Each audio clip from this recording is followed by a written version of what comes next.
One thing you've taught me is that if there's a detail in the Bible that seems out of place, we should take extra notice. Right, because it's probably there for a reason. What have you found? Well, remember how Nadab and Abihu carried the wrong kind of fire into holy space, and then fire came out from the Lord and consumed them, and they died? Yeah, and then after they died, their relatives were given a list of cleanup instructions. Cleanup is right. But then, suddenly, out of nowhere, Yahweh speaks directly to Aaron. Well, that is weird. He usually speaks to Moses. Right, but it's what he says that feels particularly random. Yahweh spoke to Aaron, saying, "You and your sons are not to drink wine or beer when you go into the tent of meeting, so that you do not die." Right, I'm pretty sure Nadab and Abihu died because they were consumed by fire. Right? Why does God bring up drinking now? Were Nadab and Abihu drunk?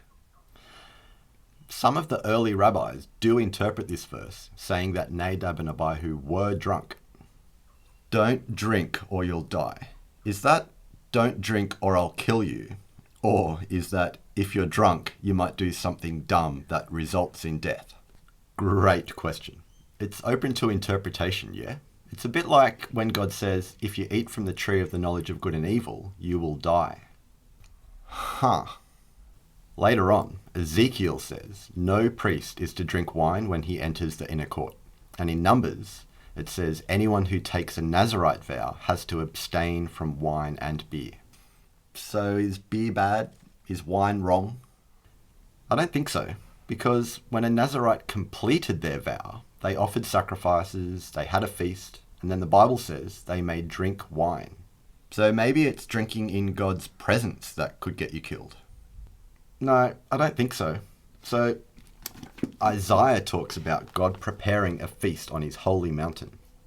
He says, on this mountain, Yahweh of hosts will prepare for all the peoples a feast of choice meat, a feast with aged wine, prime cuts of choice meat, fine vintage wine.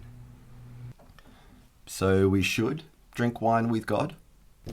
The teacher in Ecclesiastes says, go then, eat your bread with pleasure, and drink your wine with a joyful heart, for God has already approved what you do. Sorry, I missed that. Go then. Okay, bye. Where are you going?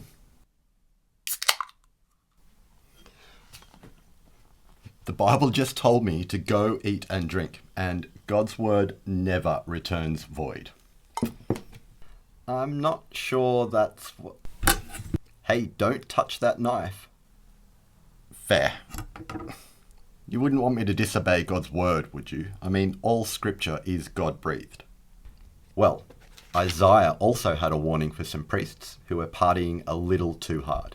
He says, those who stagger from wine and reel from beer, priests and prophets who stagger from beer and are befuddled with wine, they reel from beer, they stagger when seeing visions, they stumble when making decisions. I guess it is important to have a clear mind while on the job, especially if your job requires making important decisions. Like priests? Yeah, and priests also spent a lot of time working with knives. And actually, here's the specific reason Yahweh gives Aaron.